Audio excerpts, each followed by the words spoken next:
All right, so today I'm going to do some mock-up of the supercharger installation on this J38.5 in this fine 98 Honda Civic hatchback. As you can see, I've got a sizable hole in the hood, so we have room for any activities we need to do. A couple notes here. This is the later magnesium upper intake manifold. More or less the same dimensions as the original aluminum one that would have been on this car. It's quite a bit lighter, so that's why it's on there, and it flows a little better. So this is an intake from a 3.5. I do have the power steering pump on there, and that's more to align the supercharger pulley than anything else. This car won't have power steering at the end of this. So the way these Honda J-Series intakes are laid out is there's a lower intake, an upper that goes on, and then it's got this plate on the top. So there's a few different ways I think I might be able to approach this. The first is like the prank parts adapter. So if you search prankparts.com, J-Series Supercharger M90 adapter, something like that, you'll find that.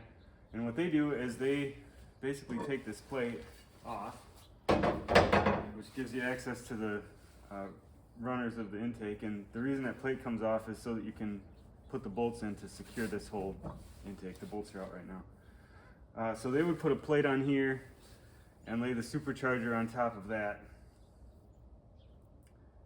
sort of like this. So supercharger's got a pattern on it like so, and then this would go on top of here like this. And then the intake's got, sort of a pattern like this. You can see that, hopefully you can see that. And if I had the prank parts adapters, it would look like this. That's pretty tall. I don't know if you can see. Yeah, you can see how far that sticks out of the hood. Sitting in the car, I can barely see over the thing, so I don't think that's really gonna work. So there's a couple different things I can do. Take the supercharger off once. So I do have the J35 like from a Pilot spacer. This is about 1.5 inches tall, and this goes between the upper and lower intake. This is supposed to, that increases the length of the runners and you get a little more torque out of it. So then if you put it on there, the intake's a lot shorter, and then roughly line that up. You can sit on there like so. As you can probably tell, this supercharger is at an angle, so there's actually some stuff on the back here that you can't see and don't really need to see. But the top of the intake manifold is not flat with this flange all the way back. So this will have to be spaced up somehow or another. The way that I thought that would happen. This is basically 1 inch of spacer. And now the supercharger can sit flat on there. As you can see, that still really sticks up. Yeah, you can still see that still really sticks up high. So those are the two options. Basically the one option of how this is going to work for just slapping it on top of the existing intake manifold. This is going to be the easiest for sure, but it also will probably look the worst. Maybe I don't care because this thing's not beauty clean anyways. So the next idea that I had is take the upper intake manifold off,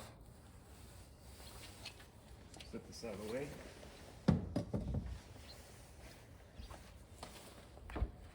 And then what if you can see these are the fuel rails here, so we need a little bit of space above them. But I was thinking I could build I have a whole bunch of 1/4 inch steel plate. I could build a little box that comes up and sort of mirrors the upper intake manifold. And then, so that's about 1 inch off of the, you see here, that's about 1 inch off of the fuel rails. It's maybe 2 inches off of the flange to the lower intake. And then if you slap this on there, that's probably about as low as it's going to ever get.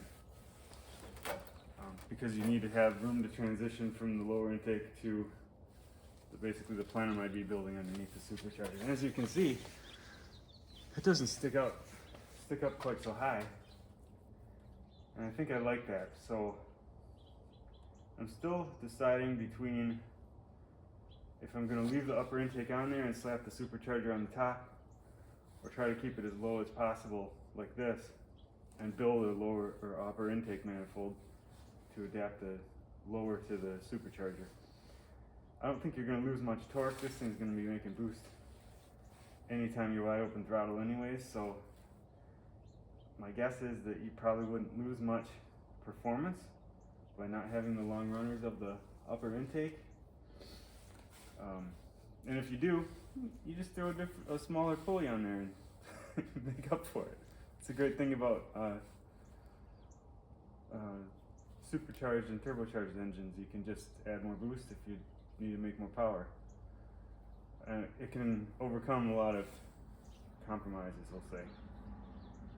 So another thing I like about this layout, if I pick you up here, you'll be able to see a little better, is it would give me the opportunity to get a normal hood, which follows very closely around where the supercharger goes. And this could all be filled in too. And maybe would look more like a normal car. The other thing that I like about it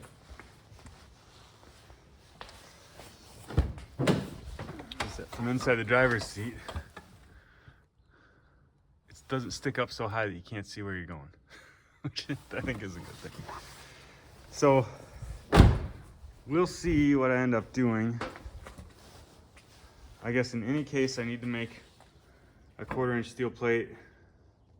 Well, I need to make a 1/4-inch steel plate that's going to adapt to the supercharger first, because I'm going to need that in any case.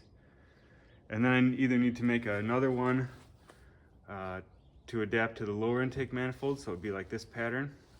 Or if I'm going to stick the supercharger on top of the upper intake, I need to make a plate of this pattern, and then I'll have cutouts for the supercharger openings in there like that. So like I said, I've got plenty of 1/4-inch plate steel. That's not going to be a hindrance. I did order a plasma cutter, so I don't have to just spend my whole life cutting that out with making steel dust with an angle grinder. So yeah, that's my thought.